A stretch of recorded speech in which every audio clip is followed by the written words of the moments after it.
So it's 2020, and if you still don't have one of these, you are missing out. And I'll tell you why.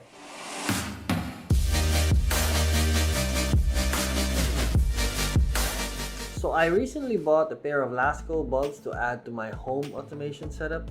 The main reason is I wanted to automate my garage lights and basically not having to worry about, turning them on and off on a daily basis.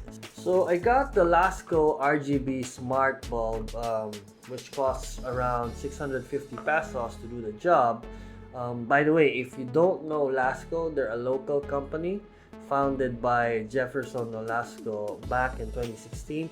They mostly specialize on home security and home automation items. For the price of $650, it really does the job, and it's a good deal for the price. So in case you're not familiar with smart bulbs, they're just like your regular bulbs with the added functionality of being able to control them via Wi-Fi or being able to trigger them with any other smart devices.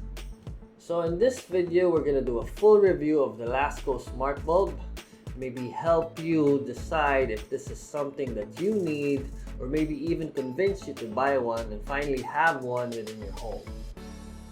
So we're going to go through several aspects of the review. So if you want to jump through a specific section, I'm going to leave timestamp in the descriptions for you. So let's start from the box, right? Personally, I like how much information is in the box. Right off the bat, it tells you what applications it's compatible to, what platforms. It has all the information on the specifications, like the color range from the cool, which is 2700K, to the warm, which is 6500. This one is rated at 9 watts and 700 lumens. And it also mentions here that it's compatible with iOS and Android. Pretty good packaging, very informative. So when it comes to the price, the Lasco Smart Bulb is right in the middle of the competition. At the very top, you have Philips Hue, and at the bottom, you have Joylab, right? For the price of $650, I think this is a really good deal considering they're the only ones who have an aluminum body against the competition, right?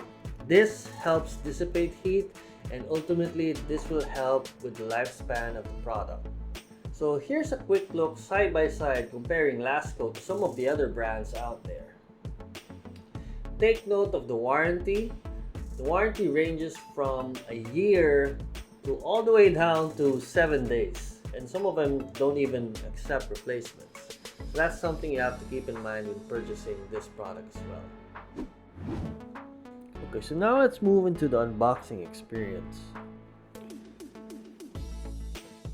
I like how the box looks. The blue really brings out the colors. Inside, it even tells you when the light was packed and tested. Pretty straightforward, really. You have your light bulb, and then you have your instructions. That's basically it. And I think that's all you need, really. And again, the instructions are pretty straightforward. More on that later. The build quality, this is one thing that actually bought me over. While the bulb itself is a little bit plasticky, this one has an aluminum housing, and there's quite a bit of weight to it, which is really good. Doesn't feel cheap. Overall, I think it's a pretty good unboxing experience considering the price point this is at. The setup process is pretty easy. Make sure you reboot the light bulb, and to do this, you just have to turn it on and off twice. Once it's in pairing mode, then you head into your app. I chose the Smart Life app because it has a lot of capabilities. Select the light bulb with Wi-Fi, and then it'll ask you for your password on your Wi-Fi network. Make sure you have a 2.4 GHz Wi-Fi network because this won't work with a 5 GHz one. Just click through the following prompts and it shouldn't take too long to recognize your device. Also, make sure that when you're doing this, you're close to your router. And that's it. Super easy.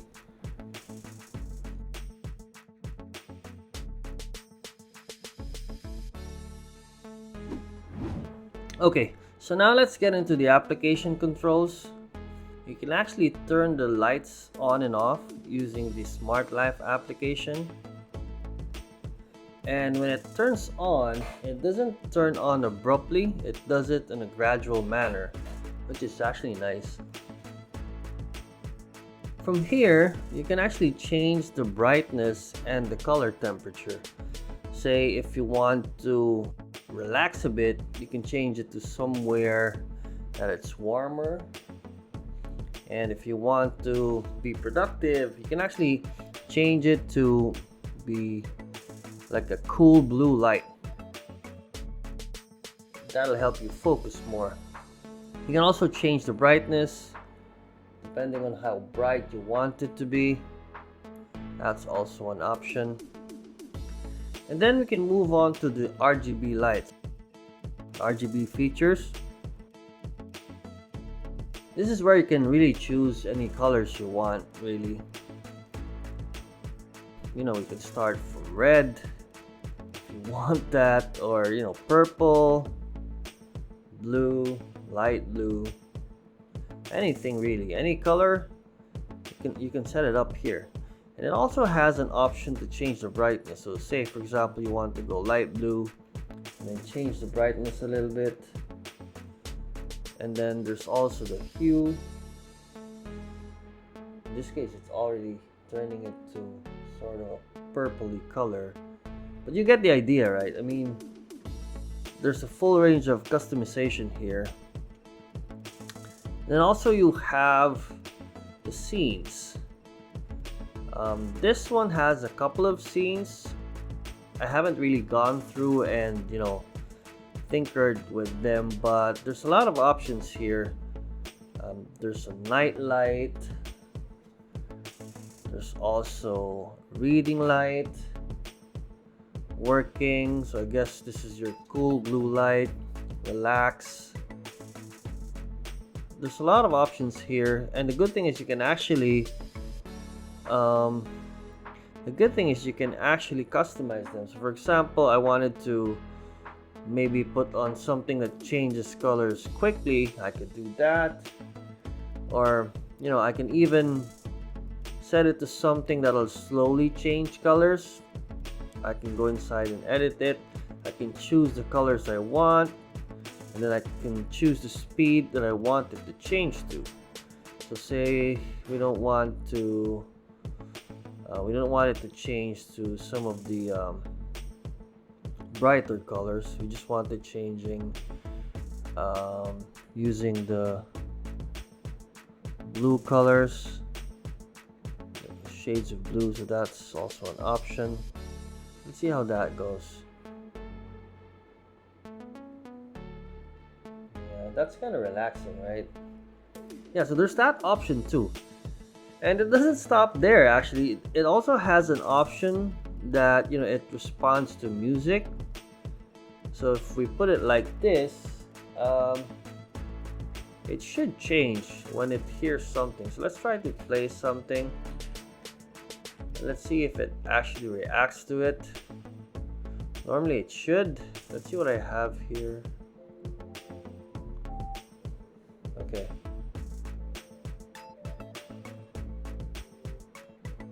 That's weird. Let's start up the volume, let's see.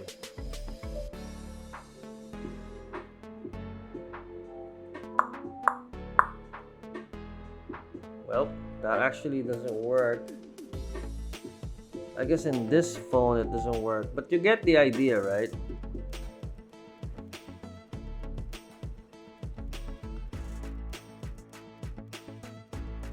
So that's about it, really. There's a lot of control within the Smart Life app itself.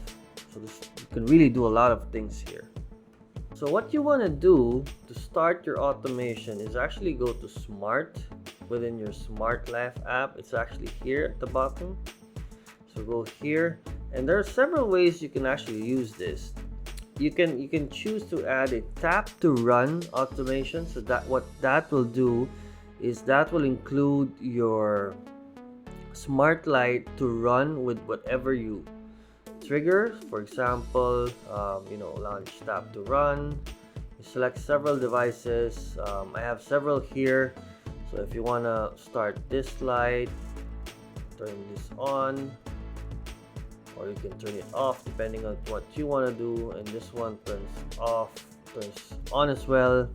You can actually have it, change a mode, change the brightness, color, temperature, and then switch on and off. And then left time is, actually runs a timer until it turns off. So there's a lot of things you can actually do with this, right? You can have it run, for example, when you enter your room and you turn on one of your smart lights, it'll turn on as well. So you can have it do that.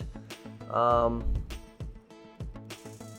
you can actually trigger it with other smart devices. If you have a smart switch, like one of the ones I have here, so for example, if you want to turn it on together with that light, you just have to set it here, actually in automation.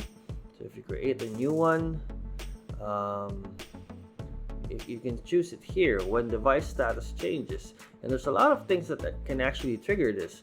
For example, if you have one of those room sensors like I have here, so you can trigger the light when the door sensor is open or closed, or you can even, as I said, trigger it using different lights.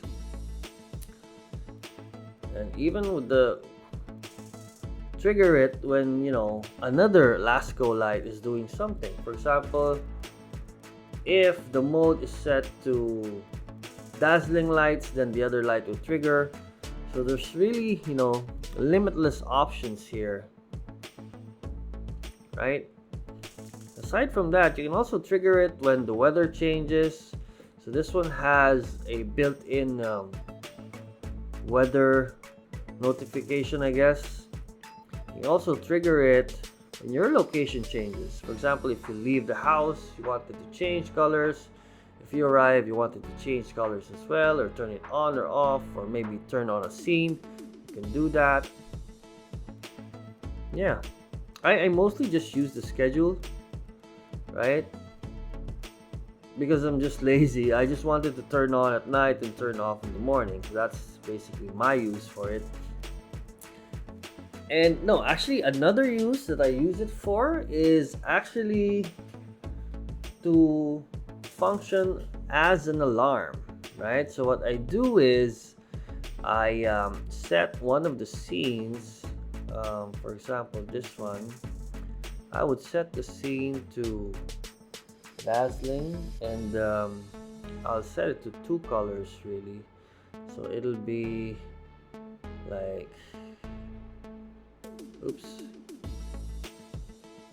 it'll be red and yellow, right?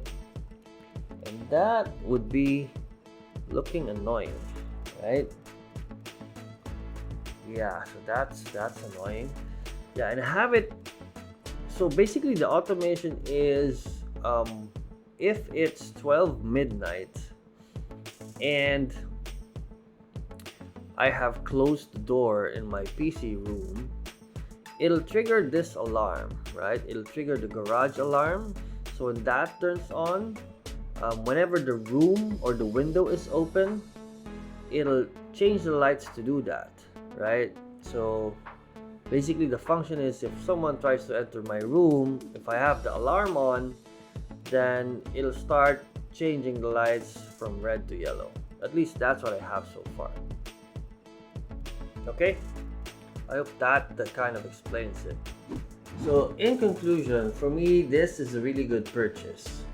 The pros just outweigh the cons in a lot of ways. For one, the price is really reasonable. The build quality is good for the price, and it has a lot of integrations and good integrations with some of the popular platforms out there. And overall, it's a really small investment if you want to get into home automation and smart devices. The only downside is it only has 3 months warranty, so keep that in mind if you want to purchase this product. Personally, for me, I haven't yet used it, more than 6 months, so I can really say if it breaks down after that. But overall, I'm really happy with this purchase. So let me know in the comments if you'd like to see more videos like this where I talk about smart home, gadgets, and automation. And as always, smash the like button if you like the video, and don't forget to subscribe, and see you on the next one.